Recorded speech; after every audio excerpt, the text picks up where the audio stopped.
Jung discovered that certain individuals do not chase reality. They command it through a specific psychological state. This is not about gender. This is about what he called psychological sovereignty. Most people repel what they want because they think like beggars, trapped in psychological lack. But the queen attracts by existing. Jung found this was not magic. It was a mechanism of the unconscious mind. This is the secret behind magnetic charisma. But here's what nobody tells you about this power. The queen archetype is not what you think it is. And once you understand what Jung actually discovered, you will never see yourself the same way again. Because what I'm about to share with you will fundamentally change how you move through the world. Jung spent decades documenting a pattern that terrified other psychologists. Patients would arrive at his clinic broken, desperate, consumed by their need for external validation. They chased love, money, recognition, power. And the harder they chased, the faster these things ran from them. Jung called this the psychology of the chaser. When you want something desperately, you project lack into the world. The world mirrors your lack back to you. This was not metaphysical speculation. This was observable, repeatable psychological science. Patient after patient demonstrated the same pattern. The more they needed love, the more they attracted unavailable partners. The more they craved success, the more opportunities slipped away. The more they demanded respect, the less they received it. Jung realized he was watching a fundamental law of human psychology in action. Then something extraordinary would happen. Through shadow integration and deep psychological work, these same patients would transform. They stopped chasing, they stopped needing, and suddenly, everything they had desperately pursued began flowing toward them effortlessly. Jung realized he had discovered something that challenged everything psychology understood about human motivation and attraction. The queen does not chase, the queen decides, and that decision rewrites reality itself. Let me take you back to 1918, Jung's practice in Zurich. A woman arrives, let's call her Catherine, successful on paper, destroyed on the inside. Every relationship ends the same way. Every opportunity slips through her fingers. She apologizes for existing. She contorts herself into whatever shape she thinks others need. And still, she is abandoned. Catherine had spent 37 years perfecting the art of self-betrayal. She knew exactly what each person in her life needed her to be. With her mother, she was the dutiful daughter. With her colleagues, she was the helpful teammate who never said no. With men, she was whoever they wanted, shape-shifting to match their fantasies. And despite all this effort, despite all this sacrifice, she was profoundly alone. Jung recognized the pattern immediately. Catherine was operating from what he termed the beggar consciousness. She believed love, success, and recognition were scarce resources she needed to earn through perfect behavior. So she performed. She pleased. She sacrificed her truth to avoid rejection. And paradoxically, her desperate need for acceptance guaranteed she would be rejected. Why?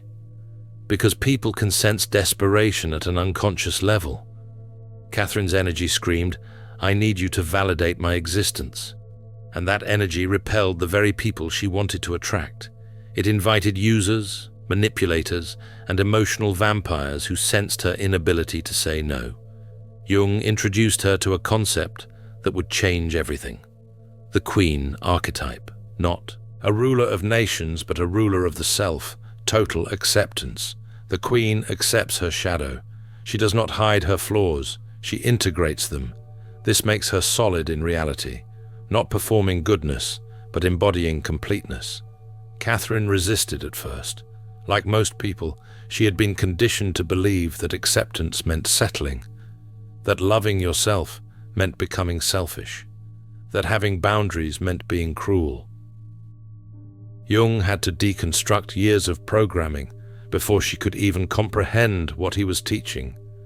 He explained that the shadow is not your enemy. Your shadow contains all the qualities you have disowned: your anger, your selfishness, your desire, your power. Society teaches you to repress these aspects, especially if you were raised female. But repression does not eliminate these qualities. It drives them underground, where they control you unconsciously. The Queen integrates her shadow consciously. She acknowledges her capacity for ruthlessness without being controlled by it. She owns her anger without letting it destroy her. She embraces her sexuality without shame. And this integration creates a psychological wholeness that others find magnetic. Catherine's transformation did not happen overnight, but when it happened, everyone noticed. She stopped explaining herself, stopped justifying her existence, stopped shrinking to make others comfortable, and the people who had ignored her suddenly could not look away. This was not arrogance, this was sovereignty, and Jung documented this exact transformation in patient after patient for decades. The end of apology. This is where most people completely misunderstand the Queen archetype. They think it means being cold, distant, or selfish. Wrong. The Queen never apologizes for occupying space. Think about that. Empaths aren't broken. They're alchemists in progress. The alchemist's path gives you drills, Jung-based boundaries, and 3 exclusive chapter videos to turn overwhelm into clarity. By Surreal Mind, 236-page downloadable ebook in stock. Begin now at thesurrealmind.com. She does not apologize for having needs, desires, or boundaries. She does not apologize for being inconvenient to people who want to use her. Contrast this with what Jung called the good person persona. Someone terrified of offending others. Someone who has learned that their worth depends on never making anyone uncomfortable. This person will betray themselves 1,000 times to avoid a single moment of disapproval. Jung observed that this pattern did not make people more lovable. It made them invisible. Here is what actually happens when you apologize for existing.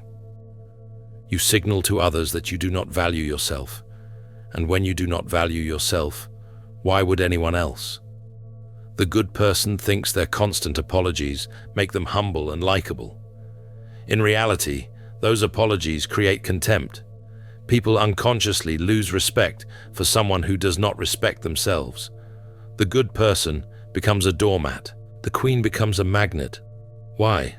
Because the Queen signals something at an unconscious level that most people never access. She signals that she is already whole. She does not need you to complete her. And ironically, that is exactly what makes people want to be near her. Think about the people in your life who command respect effortlessly. They are not the nicest people. They are not the most accommodating people. They are the people with clear boundaries and unshakable self-regard. They do not chase your approval. They do not need your validation. And that independence is intoxicating. Modern neuroscience has now proven what Jung intuited. Your reticular activating system, the RAS, filters reality based on your self-concept. When you operate from lack, your RAS highlights every piece of evidence that confirms you are not enough. When you operate from sovereignty, your RAS shows you opportunities, allies, and possibilities everywhere. The Queen's brain literally sees a different world than the beggar's brain. And here is the disturbing part. Other people's unconscious minds can sense which reality you are operating from. They feel it before you even speak. This is why the Queen attracts while the beggar repels, even when they use identical words. Dr. Lisa Feldman Barrett's research on emotional granularity confirms this. Your internal emotional state creates a field that others detect unconsciously. When you feel unworthy, you emit microsignals through your body language, voice tone, and energy that broadcast your unworthiness. People pick up on these signals faster than conscious thought. They treat you according to the signals you emit, not the words you speak.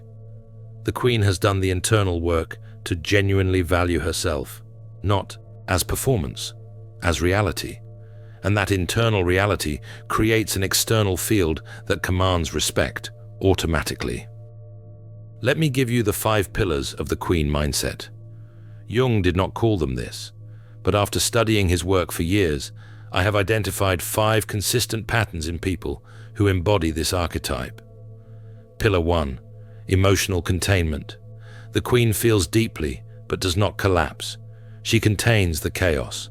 Most people think strength means not feeling. Wrong. The Queen feels everything: rage, grief, desire, fear. But she has developed the psychological capacity to hold these emotions without being controlled by them.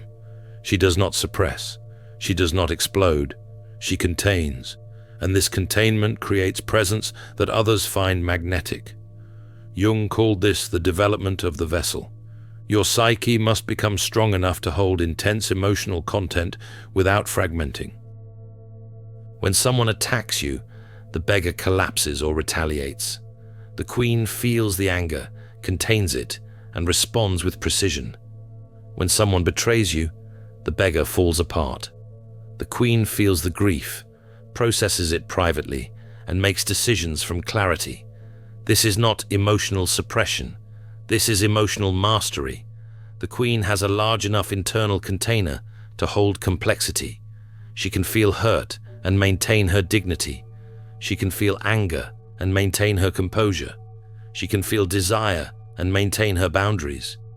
This capacity for emotional containment is what allows her to navigate life without being thrown off center by every storm. Pillar 2. The mirror effect. She knows that everything outside is a reflection of the inside. This is pure Jungian psychology. The Queen understands that the world is not happening to her. It is happening from her. Every person she encounters reflects something in her own psyche. Every situation reveals her internal state. So instead of trying to control external reality, she works on her inner kingdom. And when her inner kingdom is sovereign, her outer world reorganizes itself to match. If you keep attracting unavailable partners, the Queen asks what part of her is unavailable to herself. If you keep experiencing betrayal, the Queen asks where she is betraying herself. If you keep feeling disrespected, the Queen asks where she is failing to respect herself. This is not victim blaming. This is radical responsibility. The Queen knows that external reality is a mirror showing her what needs to be integrated internally. And here is what makes this so powerful. When you change your internal state, your external world must change to match, not through magical thinking, through altered perception, different choices, and transformed energy. The Queen who integrates her own unavailability suddenly sees available partners everywhere. The Queen who stops betraying herself naturally distances from people who betray her. The Queen who respects herself commands respect from others automatically. Pillar 3. Sovereign boundaries. Her no is a complete sentence. She does not explain, does not justify, does not soften her boundaries with elaborate explanations. When something does not serve her, she simply says no. And here is what Jung discovered. People respect clear boundaries far more than they respect people-pleasing. The beggar believes that saying yes to everything will make people love them. The Queen knows that saying no to what does not serve her makes room for what does. Most people are terrified of setting boundaries because they fear rejection, so they say yes when they mean no. They tolerate disrespect to keep the peace. They sacrifice their needs to avoid conflict. And in doing so, they train people to disrespect them. The Queen understands that teaching people how to treat you is not manipulation. It is self-respect. Watch what happens when you start saying no without explanation. The people who genuinely care about you will respect it. The people who do not respect boundaries will get angry or manipulative, and their reaction tells you everything you need to know. The Queen does not waste energy trying to make boundary violators understand. She simply enforces the boundary and observes who respects it. Pillar 4. Detached warmth. She cares, but she does not need. This is the integrated empath concept Jung wrote about extensively. The Queen can feel your pain, understand your struggle, offer genuine compassion. But she does not take on your suffering as her responsibility. She does not sacrifice her well-being to fix you. This is not coldness. This is wisdom. She knows that drowning with you does not save you. Standing on solid ground and offering you a hand does. The empath who has not integrated this pillar becomes everyone's emotional dumping ground.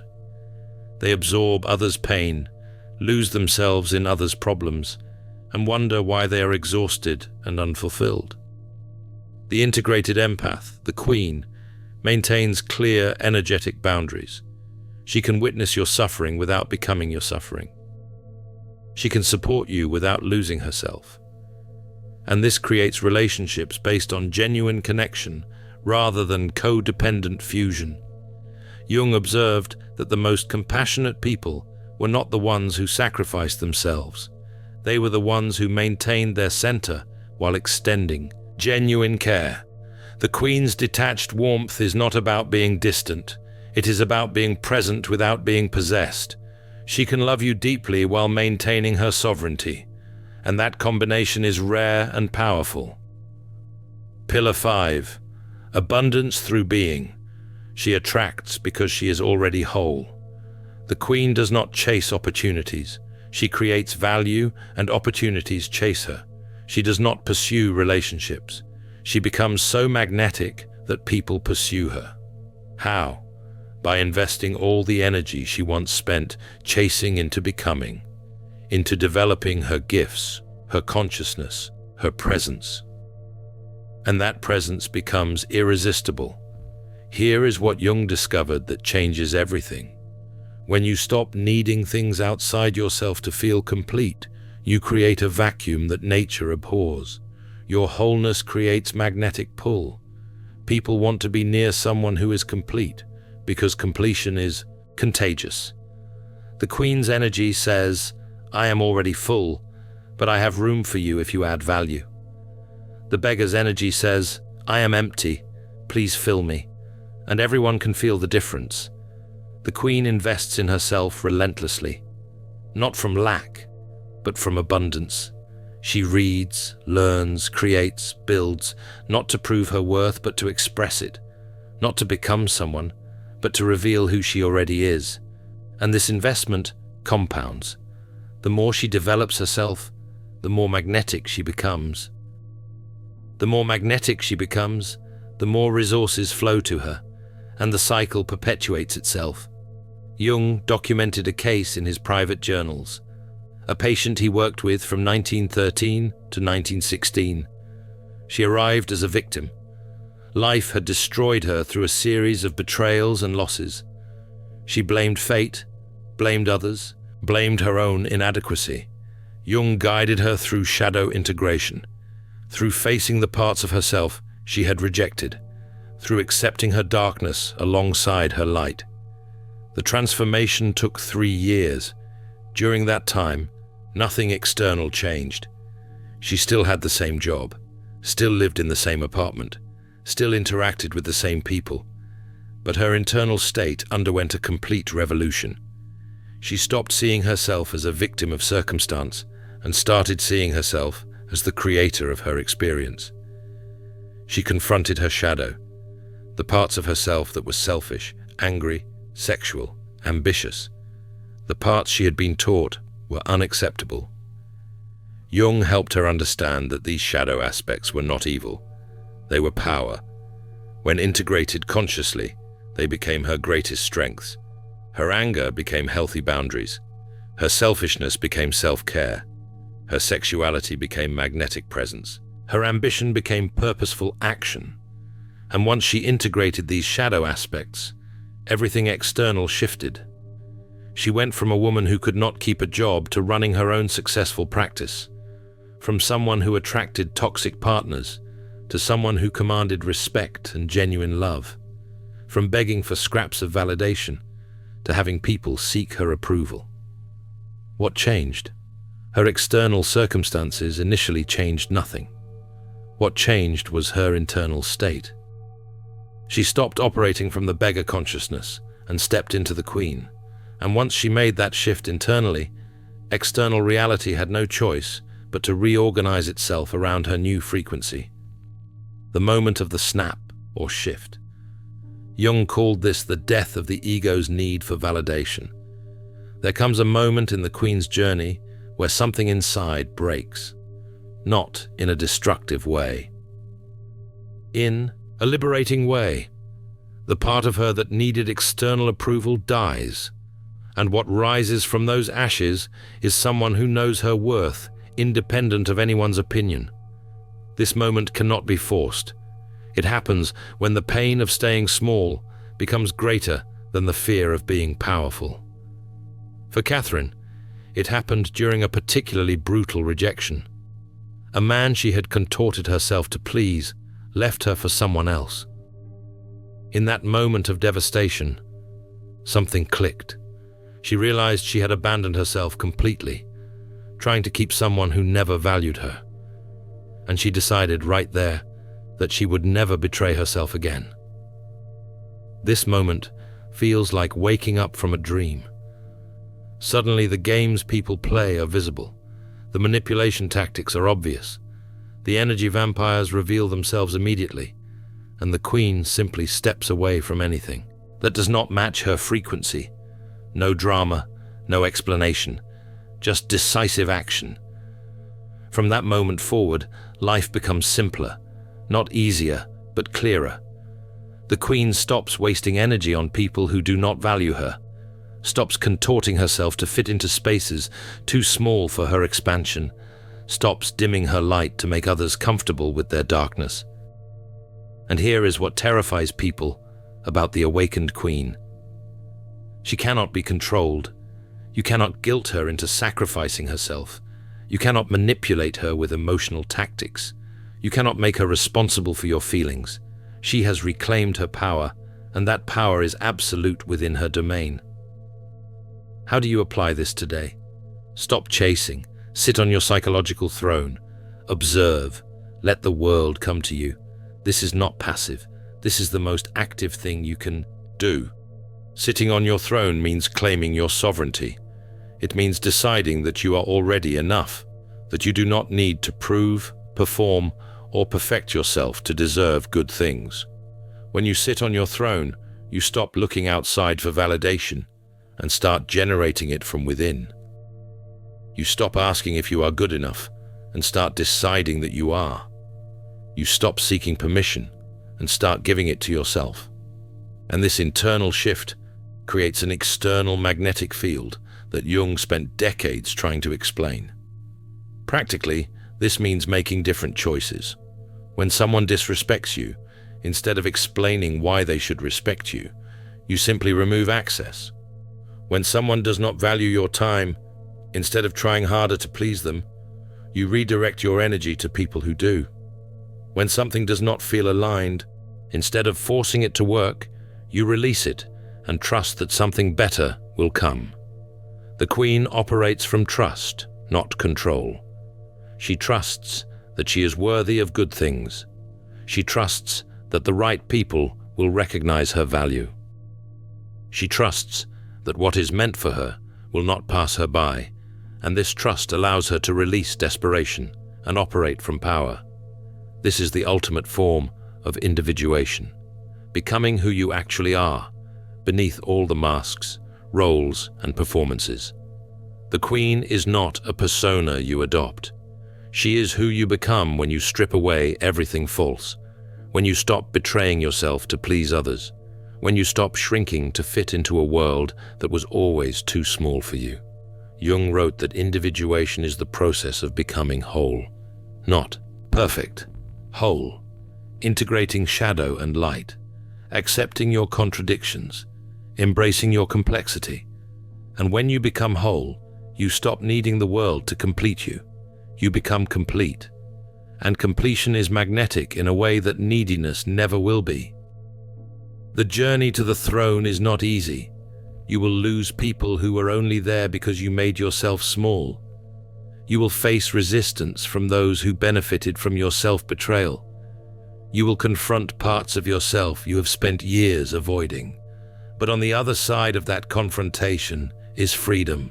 The freedom to be fully yourself. The freedom to attract what truly serves you. The freedom to live from sovereignty instead of survival. If you are ready to rule your inner world, subscribe. Because everything I share on this channel is designed to help you reclaim the sovereignty that society trained you to give away. The Queen archetype is not about dominating others. It is about mastering yourself, and self-mastery is the only power that cannot be taken from you. In The Alchemist's Path, perception training for empaths, you'll turn overwhelm into wisdom with practical drills, Jung-inspired boundaries, and step-by-step perception training. This guide includes 3 exclusive chapter videos to deepen each lesson. Written by Surreal Mind, 236 pages, beautifully designed 8.5 by 11 downloadable ebook, in stock now. Start your training today. Feel deeply while thinking clearly. Get The Alchemist's Path at thesurrealmind.com. Thanks for watching. See you in the next dimension.